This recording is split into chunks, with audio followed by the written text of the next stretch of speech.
지난주 갑작스럽게 이 수능 난이도에 개입하는 듯한 윤석열 대통령 발언으로 교육계와 수험생들이 혼란을 겪었죠. 정부와 여당이 이 윤 대통령 발언의 본래 취지라고 하는 사교육비 절감 그리고 공교육 정상화를 위한 방안을 오늘 발표했습니다. 대학 수학능력 시험에서 초고난도 문제, 이른바 킬러 문항을 배제한다는 겁니다. 수능이 불과 150일 남은 시점에서 이런 개혁 방안이 어떤 파장을 낳을지 정치부 김명지 기자와 이야기 나눠보죠. 김명지 기자, 네, 오늘 당정 논의 주제를 보면 이 학교 교육 경쟁력 제고 그리고 사교육 경감 이렇게 나오는데 이 핵심이 뭔가요? 수험생과 학부모들의 가장 큰 관심사는 소위 킬러 문항을 그래서 어떻게 할 거냐는 내용일 겁니다. 네네. 결과적으로는 이러한 킬러 문항은 배제하도록 하겠다는 게 당정의 입장입니다. 킬러 문항은 시험의 변별력 유지를 위해 출제돼 왔지만 그간 사실상 공교육 교과과정 수준을 넘어서는 난도로 학생들의 사교육을 조장했다는 비판을 받았습니다. 국회 교육위원회 여당 간사인 이태규 의원의 설명입니다. 킬러 문항은 시험의 변별력을 높이는 쉬운 방법이나 이는 학생들을 사교육으로 내모는 근본 원인이므로 공교육 과정에서 다루지 않는 내용은 출제를 배제하고 적정 난이도가 확보되도록 출제 기법을 고도화하며 이주호 사회부총리 겸 교육부 장관도 이를 교육계의 오래된 문제라고 생각한다며 배제론에 힘을 실었습니다. 네, 교과 과정 수준을 벗어나는 킬러 문항은 없애고 대신에 이 출제 기법을 고도화해서 변별력을 높이겠다 이런 의미인데 사실 그동안 그게 잘 안 되니까 이런 킬러 문항을 넣어왔던 것 아닙니까? 그런 면에서 킬러 문항을 빼고 기법의 묘를 살린다는 게 현실적으로 변별력을 보장할 수 있을지 아직은 장담할 수 없어 보입니다. 네네. 오늘 당정도 구체적인 변별력, 난이도 조정 방안을 묻는 말에 우선은 전문가들의 영역이라며 선을 그었습니다. 다만 교육부가 그간 이 문제에 관성적으로 대응하며 근본적인 해법을 내놓지 못했다는 데 대해 송구하다는 입장을 밝혔습니다. 그러면 당장 올해 수능부터 이런 방침이 반영이 되는 건가요?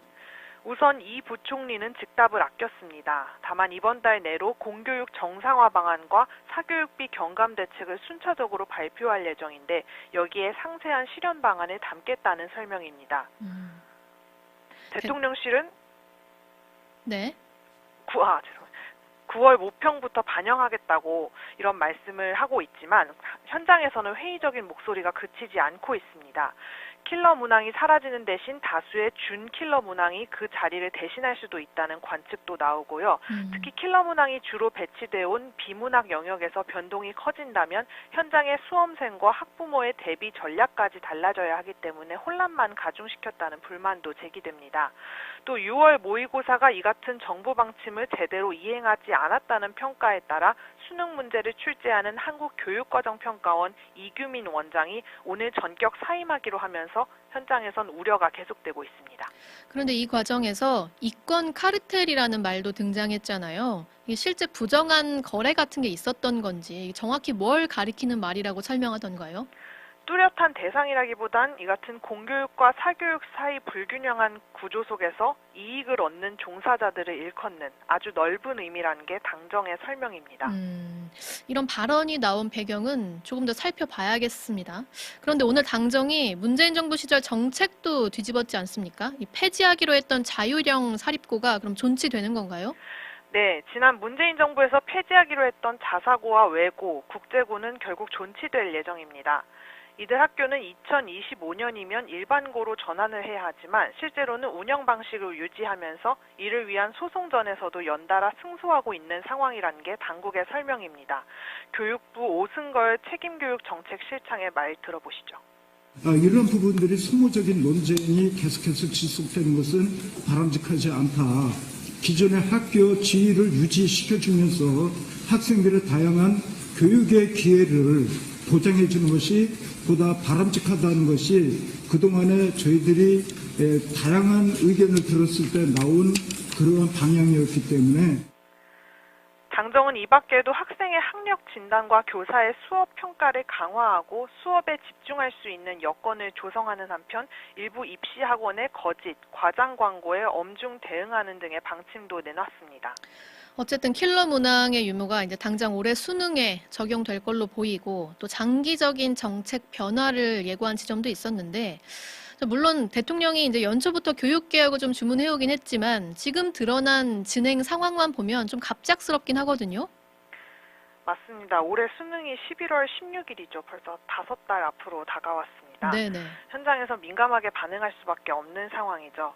그럼에도 당정이 이 문제에 시동을 거는 건 최근 윤석열 대통령과 이 부총리의 이른바 쉬운 수능 논란과 관련한 후속 대응이 너무 늦어선 안 된다는 판단 때문인 것으로 보입니다. 윤 대통령이 지난 15일에 사교육비 경감 방안을 주문하면서 학교 수업에서 다루지 않은 내용은 수능 출제에서 배제하라는 지시를 했다고 이 부총리가 브리핑을 통해 전했는데요. 대통령실이 수능 난이도에 대해 사실상 지침을 그것도 뒤늦게 내린 게 아니냐는 반발이 이어졌습니다. 이후 대통령실은 학교 수업에서 다루지 않은 내용 대신 공교육 교과 과정에서 다루지 않은 내용을 얘기한 것이라고 설명했지만 논란은 그치지 않고 있습니다. 오늘 당정에서도 이 같은 문제를 의식한 듯 이 부총리 등의 해명이 이어졌습니다. 윤 대통령의 지시로 교육 현장에 혼란이 초래됐다는 비판은 옳지 않으며 교육부가 반성할 일이란 설명입니다. 이 부총리의 말 들어보시죠. 이 문제를 반드시 해결하라는 대통령께서 이제 의지를 담은 지시가 있으신 거고, 일찍 그 지시를 하셨습니다만 교육부가 이 부분을 근본적으로 좀 확실하게 잘 못했다고 생각을 합니다. 그래서 지금 반성이 있는 거고요. 단계적으로 점진적으로 학부모님들의 불안을 최소화하면서 이루어진다 하는 말씀을 다시 드리겠습니다. 하지만 여론의 비판은 당내에까지 확산하는 모양새입니다. 여당의 유승민 전 의원은 대통령이 또 남 탓을 한다며 수능을 150일 앞두고 본인의 발언이 학생과 학부모에게 심각한 혼란을 야기하자 그 책임을 교육부 장관에게 떠넘기고 있다고 비판했습니다. 네, 여기까지 듣죠. 정치부 김명지 기자였습니다.